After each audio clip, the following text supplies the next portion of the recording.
श्री शिवाय नमस्तुभयम। दोस्तों, जैसा कि आप सभी लोग जानते हैं कि 25 जनवरी 2026 यानी रविवार को पड़ रही है माघ महीने की शुक्ल पक्ष सप्तमी तिथि, जो बहुत ही खास है। और दोस्तों, ये वो तिथि है जो कि माघ महीने में रविवार को पड़ रही है। दोस्तों, इसी दिन किया जाने वाला पंडित जी द्वारा बताया गया एक लाल फूल और एक सफेद फूल वाले उपाय आप लोगों को जरूर करना चाहिए, क्योंकि दोस्तों ये एक ऐसा उपाय है जो कि हर दिन नहीं किया जाता। माघ महीने में जो रविवार की सप्तमी तिथि आती है उसी दिन किया जाता है।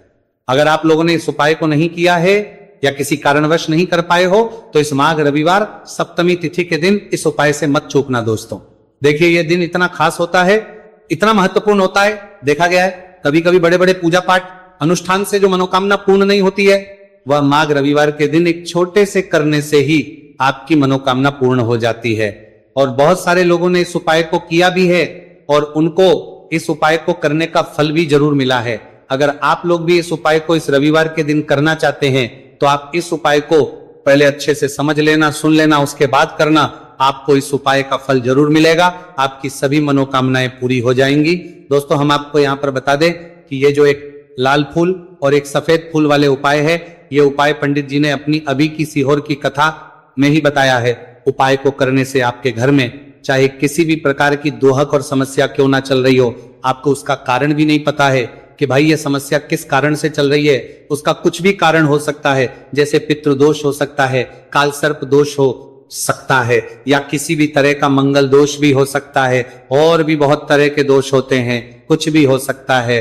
पर आपको इस उपाय को करने के लिए अपने दोष को पता लगाने की भी जरूरत है। आपके घर में किस कारण से इतनी दुख और परेशानी आ रही है वो भी आपको पता लगाने की जरूरत नहीं है। बस रविवार को सप्तमी तिथि के दिन इस उपाय को कर लेना है, क्योंकि इसी एकमात्र उपाय को करने से आपके पूरे घर परिवार में सुख और शांति हो जाएगी। आपके घर में अच्छे अच्छे काम होने लगेंगे। आपकी जो भी मनोकामना होगी वह भी धीरे धीरे करके पूर्ण होना शुरू हो जाएगी। अब हम समझते हैं इस एक लाल फूल और एक सफेद फूल वाले उपाय को आपको करना कैसे है, किसको करना है, किस करना है और कैसे करना है। देखो, उपाय बिल्कुल आसान है, बस समझने वाली बात है, ध्यान से समझिए। उसके बाद ही आप लोग जो है इस उपाय को जरूर कीजिएगा। सबसे पहली चीज हम लोग ये समझते हैं कि इस एक लाल फूल और एक सफेद फूल वाले उपाय को इस आने वाली रविवार सप्तमी तिथि के दिन किसको करना है। तो देखिए, इस उपाय को घर के सभी सदस्यों को करने की बिल्कुल भी जरूरत नहीं है। घर में से कोई एक मुख्य बड़ा सदस्य इस उपाय को करेगा तो उस घर परिवार के सभी सदस्यों को इस उपाय को करने का फल मिल जाएगा। पर वो बड़ा सदस्य कौन होगा, कौन व्यक्ति इस उपाय को करेगा, तो यहां पर देखिए हम आपको बता दें, घर की जो बड़ी माताएं बहनें होंगी, घर की बड़ी माताओं बहनों में से कोई भी एक माता बहन इस वाले उपाय को कर सकती है। अपने पूरे घर परिवार के लिए घर में सभी सदस्यों को इस उपाय को करने की जरूरत नहीं है। मात्र घर की जो माताएं बहनें हैं उनमें से कोई भी एक माता बहन इस वाले उपाय को करेगी तो उसके घर परिवार के पूरे सदस्यों को इस उपाय का फल मिलेगा। अगर किसी कारणवश माताएं बहनें घर में उपस्थित ना हो या वो इस उपाय को ना कर रही हो, कुछ दिक्कत हो, तो भाई उस जगह पर फिर घर का कोई बड़ा व्यक्ति भी इस उपाय को कर सकता है। माताओं बहनों के कहने का मतलब यह था कि माताएं बहनें घर की लक्ष्मी होती है। जब घर की लक्ष्मी कोई उपाय करती है तो निश्चित ही भगवान शिव जी जल्दी प्रसन्न होते हैं और उपाय का फल में बहुत जल्दी और बहुत बड़ा करके भी यहां पर देते हैं। तो आप लोग ये बात समझ गए होंगे। अब हम ये बात समझते हैं कि इस वाले उपाय को हमें करना किस समय है। एक लाल फूल और एक सफेद फूल वाले उपाय को हमें सप्तमी तिथि के दिन करना किस समय है। तो देखिए, इस उपाय को करने का जो समय है, सुबह का समय भी है और शाम का समय भी है। अब देखिए, यहां पर हम मुख्य रूप से सुबह का समय नहीं बोलेंगे, क्योंकि देखिए ये जो सप्तमी तिथि है, और आप सभी लोग जानते हैं रविवार सप्तमी तिथि के दिन का प्रदोष काल का मतलब शाम का जो समय होता है ना, इस दिन भगवान शिव जी का सबसे प्रिय दिन होता है। तो आप लोग इसे एक लाल फूल एक सफेद फूल वाले उपाय को सुबह के समय भी कर सकते हो और शाम के समय प्रदोष काल में भी कर सकते हो। सुबह के समय अगर कर रहे हो तो 10 या फिर 11 बजे तक भी अगर उपाय करोगे तो भी आपको उपाय का फल मिलेगा। वही अगर शाम के समय कर रहे हो तो इस दिन जरूर शाम के समय का ध्यान रखना, कि शाम के 6 बजे से लेकर 7 बजे के बीच में अगर आप इस उपाय को कर सकते हो तो बिल्कुल कर लेना, पूरी कोशिश करना। पर अगर किसी कारणवश इस समय के बीच में ना कर पाओ तो रात 8 बजे तक भी अगर आप उपाय को करोगे तो आपको उपाय का फल जरूर मिलेगा। ये बात आपको समझ आ गई कि आप इस उपाय को सुबह और शाम दोनों समय कर सकते हो। मतलब करना आपको एक ही समय है, घर में से किसी एक ही बड़े व्यक्ति को करना है, एक ही बार इस उपाय को करना है, दोनों समय नहीं करना है। आपको जो समय अच्छा लगे आप उस समय पर इस वाले उपाय को कर सकते हैं। तो चलिए जानते हैं इन विशेष उपायों के बारे में। लेकिन उससे पहले जो भी मेरे भाई मेरी प्यारी बहनें आज चैनल पर पहली बार आए हैं या मेरी आवाज आज पहली बार सुन रहे हैं, अगर आप भी महादेव के सच्चे भक्त हैं तो वीडियो को लाइक और चैनल को सब्सक्राइब जरूर कर लें और कमेंट बॉक्स में लिखें हर हर महादेव। देखो, अब सबसे पहली बात आती है कि इस उपाय को हमें करना किस लिए है। जैसा कि हमने अभी आपसे बोला कि इस उपाय को करने के बाद आपके जीवन में बहुत सारी खुशियां आएंगी, आपकी मनोकामनाएं पूर्ण होंगी, आपकी धन की समस्या दूर होगी, आपकी पैसों की समस्या दूर होगी। अब देखिए, अगर आप लोग सोच रहे हो कि भाई हमें अपना घर बनाना है पर घर बनाने के लिए पैसा नहीं है, हमें गाड़ी लेना है पर गाड़ी लेने के लिए पैसा नहीं है, हमें जमीन लेना है पर जमीन के लिए पैसों की कमी पड़ रही है, अगर ऐसी ही दिक्कत परेशानी या किसी भी तरह की धन से जुड़ी हुई समस्या या पैसों से जुड़ी हुई समस्या अगर आपके जीवन में चल रही है तो ये उपाय निश्चित ही आपके जीवन में मतलब बहुत सारे मतलब फल लाकर दे सकता है। इसीलिए अगर आपके घर में बहुत ज्यादा मतलब दिक्कत समस्या परेशानी चल रही है, धन से जुड़ी हुई पैसों से जुड़ी हुई धन की बहुत ज्यादा कमी आ रही है, पैसों की आवक नहीं हो रही है, तो भाई आप लोगों को इस वाले उपाय को जरूर करना चाहिए। घर में से किसी एक भी बड़े व्यक्ति को। अब इस उपाय में करना क्या है वो सबसे पहले हम लोग जान लेते हैं। उपाय की सामग्री हम लोग सबसे पहले जानते हैं कि इस उपाय में किस किस चीज की आवश्यकता पड़ेगी। तो देखिए, उपाय का नाम तो एक लाल फूल और एक सफेद फूल वाला उपाय है, पर इस उपाय में कुल मिलाकर 4 सामग्री हमें लगने वाली, जो कि पंडित जी ने खुद सीहोर वाली कथा में बताया है, और जो हम आपको उपाय बताते हैं वो पंडित जी द्वारा बताए गए होते हैं, अलग से हम कुछ भी नहीं बताते। तो यहां पर हम लोग समझते हैं कि इस उपाय की सामग्री क्या है। तो देखो, उपाय की जो सामग्री है वो 4 सामग्री है, जिसमें से सबसे पहली सामग्री है एक बेलपत्र। देखो, बेलपत्र क्या होती है? बेलपत्र जो शिव की शिवलिंग पर चढ़ती है। दूसरी चीज है एक शमीपत्र, शमीप्र शिवलिंग पर ही चढ़ता है। तीसरी चीज है दोस्तों एक लाल फूल, उपाय का नाम है। तो एक यहां पर आपको लाल फूल लेना है। अब ये लाल फूल कौन सा लेना है?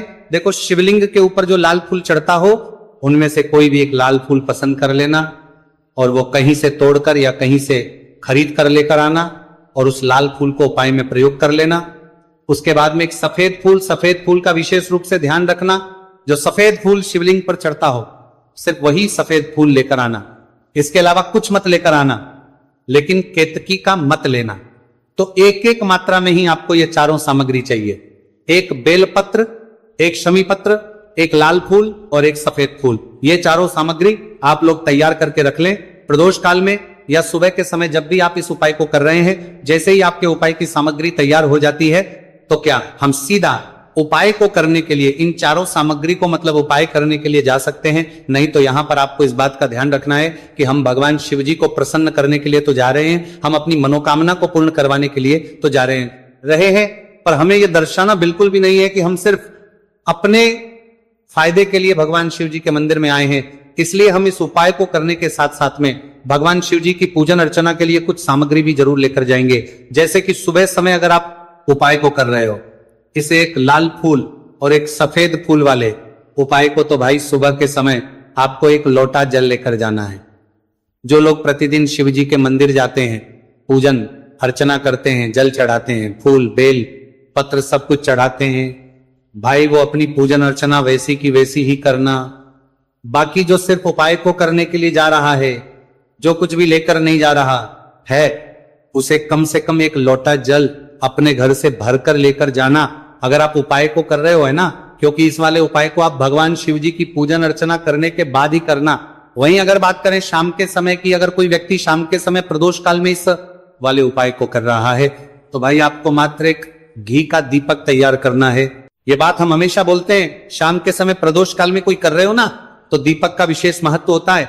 रविवार सप्तमी तिथि दिन का प्रदोष काल में जो भी व्यक्ति दीपक जलाता है ना, भगवान शिव जी के मंदिर में भाई उसके जीवन से सारी दुख और परेशानियां भी दूर होती हैं। तो भाई इस दिन दीपक का विशेष रूप से ध्यान रखना आप लोग। अगर आप इस उपाय को शाम के समय प्रदोष काल में कर रहे हो, है ना, ये जो दीपक आप लोगे ये आटे का लोगे।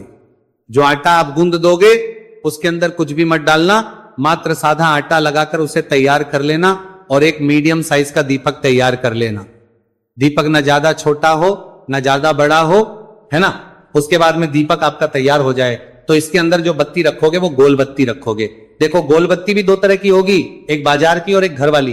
तो कोशिश करना अपने घर में जो रुई रखी हुई है उस रुई से आप लोग एक गोल बत्ती अपने ही हाथों से बनाओ। उपाय का फल अच्छा मिलता है।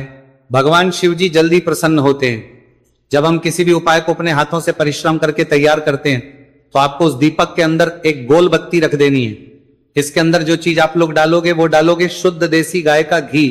इस बात का विशेष रूप से ध्यान रखना, शुद्ध देसी गाय का घी ही डालना है, तेल वगैरह नहीं। आज के दिन तो मत डालना, रविवार सप्तमी तिथि के दिन, क्योंकि भगवान शिव जी का सबसे प्रिय दिन और प्रिय समय पर हम लोग इस वाले उपाय को कर रहे हैं। तो थोड़ा सा शुद्ध गाय का घी इतना डालना कि वो दीपक कुछ समय तक चल सके। ना बाजार वाला मिलावटी घी डालना, ना भैंस का घी डालना, शुद्ध देसी गाय का घी। आपको ढूंढने में थोड़ी मतलब मेहनत लगेगी और महंगा भी मिलेगा, पर गाय के घी से भगवान शिव जी प्रसन्न होते हैं और उसी शुद्ध देसी गाय के घी से घर में बरकत भी बनी रहती है और हमारे घर में सुख शांति भी बनी रहती है। इसलिए इस शुद्ध देसी गाय का घी अपने घर में हमेशा रखा करो।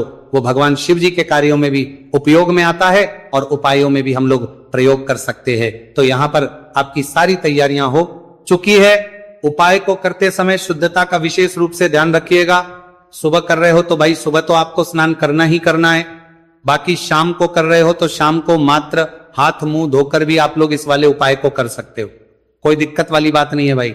उपाय की पूरी सामग्री तैयार कर और पूजन सामग्री लेकर आपको भगवान शिव जी के मंदिर पहुंचना है, जो आपके घर के पास में हो, जहां पर शिवलिंग विराजित हो, शिवालय हो, वहां पर आप लोगों को पहुंचना है। और जैसे ही आप भगवान शिव जी के मंदिर में पहुंचते हो वहां पर आप जाकर ही उपाय शुरू नहीं करना है। पहले आपको भगवान शिव जी की पूजन अर्चना करना है। पूजन अर्चना कैसे करोगे? सुबह के समय गए हो तो एक लोटा जल वगैरह जो भी पूजन सामग्री लेकर गए हो, उससे पहले पूजन सामग्री आप लोग मतलब पूजन भगवान शिव जी की कर लो। जो व्यक्ति सिर्फ एक लोटा जल लेकर गए वो शिव जी के शिवलिंग पर मात्र एक लोटा जल एक धारा से धीरे धीरे करके चढ़ा लो। अपनी पूजन अर्चना आप लोग जो है पूरी कर लो पहले। उसी के बाद अगर आप शाम के समय कर रहे हो तो पहले जाकर बैठना है। भगवान शिव जी के शिवलिंग के पास में आप जो दीपक तैयार करके लेकर आए हो उस दीपक को पहले जलाना है। ये जो दीपक आप लोग जलाओगे ना, ये किसी और की माचिस से मत जला, अपनी ही माचिस अपने ही घर से लेकर आना और इस दीपक को अपनी ही माचिस से जलाना। अगर आपने मंदिर की माचिस या किसी और की माचिस ले ली, इस उपाय को करने में इस उपाय का फल उस व्यक्ति को भी बहुत मिल जाएगा। इस बात का ध्यान रखना। अपने घर से अपनी ही माचिस लेकर जाना और इस दीपक को जलाना। दीपक को जलाने के बाद भगवान शिव जी की शिवलिंग के पास में रख देना। शिवलिंग के इतना पास में मत रखना कि शिव जी को आंच लगे, थोड़ी सी दूरी बनाकर ही जो है इस दीपक को शिवलिंग के पास में आप लोग रख दीजिएगा। अब जैसे ही आपकी पूजन अर्चना हो जाती है, भगवान शिव जी के शिवलिंग के सामने या आसपास कहीं पर भी बैठ जाइए उपाय को करने के लिए। और उपाय को करने से पहले आप लोग अपनी वो चारों पूजन सामग्री निकाल लीजिए। उपाय की जो सामग्री है वो निकाल लीजिए और भगवान शिव जी के शिवलिंग के ऊपर एक माता अशोक सुंदरी जी का स्थान देख लीजिए। माता सुंदर जी का जो स्थान होता है वो जलाधारी के ऊपर होता है। जलाधारी के बिल्कुल बीचों बीच में होता है। आप लोगों ने देखा भी होगा शिवलिंग की जलाधारी होती है। जलाधारी के बिल्कुल बीचों बीच का जो स्थान होगा वो माता अशोक सुंदर जी का स्थान होगा, क्योंकि यहीं पर हमें ये जो है उपाय को करना है। सबसे पहली चीज, अब हम उपाय को करना शुरू करते हैं। आप सबसे पहले अपनी एक बेलपत्र उठा लो। एक बेलपत्र को आपको माता अशोक सुंदरी जी वाले स्थान पर सबसे पहले समर्पित करना है। बेलपत्र की डंडी का मुख होगा जलाधारी की तरफ, जहां से जल बहता है और नीचे गिरता है, और बीच वाली बड़ी पत्ती का मुख मतलब शिवलिंग की तरफ होगा। इस तरीके से आपको इस बेलपत्र को माता अशोक सुंदरी जी वाले स्थान पर समर्पित कर देना है। उसके बाद में अपनी एक शमी पत्र उठा लो जो आप उपाय के लिए लेकर आए हुए हो। शमी पत्र को उठाकर शमी पत्र की भी जो डंडी का भाग होगा वो जल की तरफ करके, जहां से जल बहता है नीचे गिरता है उस तरफ करके, और पत्ती वाला भाग शिवलिंग की तरफ करके इस शमी पत्र को भी उस बेल पत्र के ऊपर आपको समर्पित कर देना है। समर्पित करने के बाद अब आप ले लो अपना एक लाल फूल जो आप उपाय को करने के लिए लेकर आए हुए हो। इस लाल फूल का जो खिला हुआ भाग होगा, चाहे वो गुलाब का फूल हो, चाहे कोई सा फूल जो शिवलिंग पर चढ़ता हो, भाई उस फूल का जो खिला हुआ भाग होगा वो शिवलिंग की तरफ होगा। बाकी जो पीछे का भाग होगा फूल का वो जलाधारी की तरफ, जहां से जल बहता है नीचे गिरता है उस तरफ होगा। और आखिरी में आपका जो एक सफेद फूल बचा हुआ है, इस सफेद फूल को भी आपको लेना है और सफेद फूल का जो खिला हुआ भाग होगा वो शिवलिंग की तरफ होगा, जहां पर शिवलिंग रखा हुआ है उस तरफ होगा, और डंडी का भाग जलाधारी के पीछे की तरफ हो जाएगा। मतलब जो